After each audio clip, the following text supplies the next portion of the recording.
Hi friends, இன்றைக்கி Pandian store பார்ப்போமா? பார்க்குறதுக்கு முன்னாடி சேனல் லைக் பண்ணாதவங்க லைக் பண்ணிக்கோங்க. என்ன நடக்குதுன்னு பார்த்தீங்கன்னா, ராஜிகிட்ட வந்து மீனா கூட சென்னைக்கு போ அப்படின்னு சொல்லி கோமதி சொல்கிறாங்க. நல்ல ஐடியாத்த எனக்கு கொடுத்ததுக்கு நன்றி, நான் யாரையும் நீ எதிர்பார்க்க வேணாம், அக்கா கூடயே நான் கிளம்பலாம் அப்படின்னு சொல்லி சொல்கிறாங்க.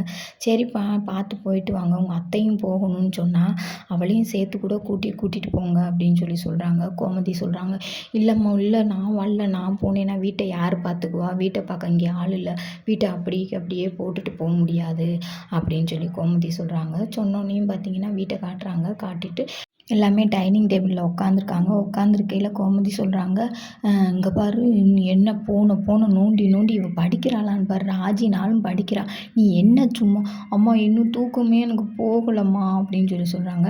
அப்புறம் பார்த்திங்கன்னா விஜி வந்துட்டாங்க. வந்தோடனே எல்லோரும் சொல்லிட்டாளா உன் தங்கச்சிக்காரி சொன்னோன்னே கிளம்பி வந்துட்ட அப்படின்னு. ஆமாம் அப்படின்றாங்க. அப்புறம் மீனா போய் டீ போடுறாங்க. டீ போட்டுக்கிட்டே அவங்க அம்மா ஃபோன் அடிக்கிறாங்க.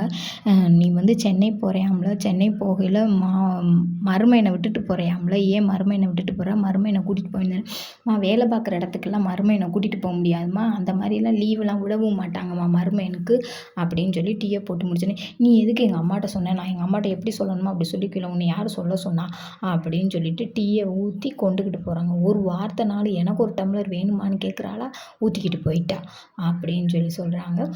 இங்கிட்டு பார்த்திங்கன்னா கதிரும் ராஜியும், கதிர் வந்து ராஜிக்காண்டி ஒரு ட்ரெஸ் எடுத்துகிட்டு வந்து கொடுக்குறாரு. எனக்கு ஒன்றும் ட்ரெஸ் எல்லாம் வேண்டாம், நான் உன்னை என்னமோன்னு நினச்சேன், இப்போ கொஞ்ச நாளாகவே நீ சரியில்லை, எங்கள் அப்பாவுக்கு மேலே உன்னை நினச்சேன், எங்கள் அப்பாவையும் உன்னையும் ஒரு இடத்துல வச்சு பார்க்குறேன், நீ தான் என்னை ரொம்ப அவாய்ட் பண்ணுற முதக்கி, நீ இப்போ வந்து யாரோ ஒருத்தருக்காண்டி என்னை கூட பரீட்சைக்கு கூட வரமாட்டேன்னு சொல்கிற அப்படின்னு சொல்லி சொல்கிறாங்க. பரீட்சை எழுதுறதுல சந்தோஷப்படுற ஒரே ஆள் நான் தான், நீ தான் புரியாமல் பேசுகிற அப்படின்னு சொல்லி சொல்கிறாங்க. அத்தை நீங்களும் வரீங்க, நம்ம என்ஜாய் பண்ணுறோம் அப்படின்னு சொல்கிறாங்க. கோமதி கிட்ட போய் ராஜி சொல்கிறாங்க, அப்பாட்ட ஆசீர்வாதம் வாங்கணும் போல இருக்கு, நான் போய் வாங்கிட்டு வரேன் அப்படின்றாங்க. இதுக்கெல்லாம் கேட்க வேணாம், நீ போய் வாங்கிட்டு வாங்குறாங்க.